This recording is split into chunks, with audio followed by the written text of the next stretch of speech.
రవీంద్రనాథ్ ఠాగూర్ విద్యాతత్వాన్ని మనం చూసినట్లయితే 1861 సంవత్సరంలో కలకత్తాలో రవీంద్రనాథ్ ఠాగూర్ జన్మించారు. ఇతని బిరుదు గురుదేవ్ అని చెప్తారు అన్నట్టు. ఇతని తండ్రి మహర్షి దేవేంద్రనాథ్, తల్లి శారదాదేవి. 1913లో ఈయన రాసిన గీతాంజలికి నోబెల్ ప్రైజ్ రావడం జరిగింది. దీంతో ఈయన విశ్వవిఖ్యాతుడయ్యాడు అన్నట్టు. చాలా మంచి బుక్ గీతాంజలి. 1915లో బ్రిటిష్ ప్రభుత్వం నైట్హుడ్ అనే బిరుదు ఇచ్చింది. కానీ 1919లో జలియన్ వాలాబాగ్ దగ్గర జరిగినటువంటి దారుణ హత్యాకాండ దానికి చలించి ఆ బిరుదును రవీంద్రనాథ్ ఠాగూర్ త్యజించడం జరిగింది. ఇతని జీవిత తత్వం చూసినట్లయితే ప్రకృతివాదు. ఇతను ప్రకృతిలోని వివిధ ప్రత్యక్ష రూపాలు పరమాత్మ ప్రతిరూపాలని ఆయన విశ్వసించారు. ప్రకృతి వికాసమే మానవ వికాస హేతువు. శిశువును ప్రకృతి నుంచి దూరం చేయరాదు అని చెప్పాడు.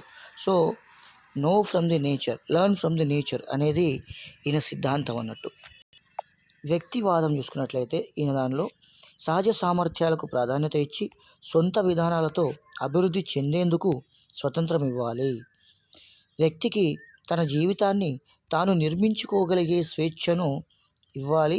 ఆ స్వేచ్ఛ కూడా అతనికి ఉండాలి అని చెప్పాడు. భావవాదం చూసుకున్నట్లయితే యథార్థ విలువల పట్ల ఆపేక్ష అధికం. ప్రతి మానవుడు కూడా దైవస్వరూపమే. ఆధ్యాత్మికమైన విశ్వబంధనాన్ని వాంఛించారు. ఆత్మ విముక్తికి తత్వ సిద్ధాంతాలు ఆచారాలని నమ్మేవారు. విద్యా విధానం భారతీయులను వారి సాంస్కృతిక రూపానికి లేదా సాంస్కృతికతకు దూరం చేస్తుందని విమర్శించారు. శిశువుకు పూర్తి స్వేచ్ఛనిచ్చినప్పుడే అతనిలో మానసిక శక్తుల వికాసం జరుగుతుంది. ఇక్కడ షా రాంగ్ పడిందండి, షా అని పడాలి.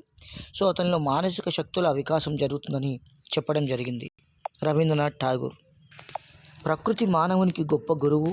మనకు కావలసిన ప్రతిదీ ప్రకృతిలో దొరుకుతుంది అని చెప్పాడు. ఇతని ప్రకారంగా విద్యా లక్ష్యాలు చూసుకుంటే శారీరక అభివృద్ధి, ప్రజ్ఞాభివృద్ధి, నైతిక ఆధ్యాత్మిక అభివృద్ధి, అంతర్జాతీయ అవగాహన, విశ్వమానవ సౌభ్రాతృత్వం.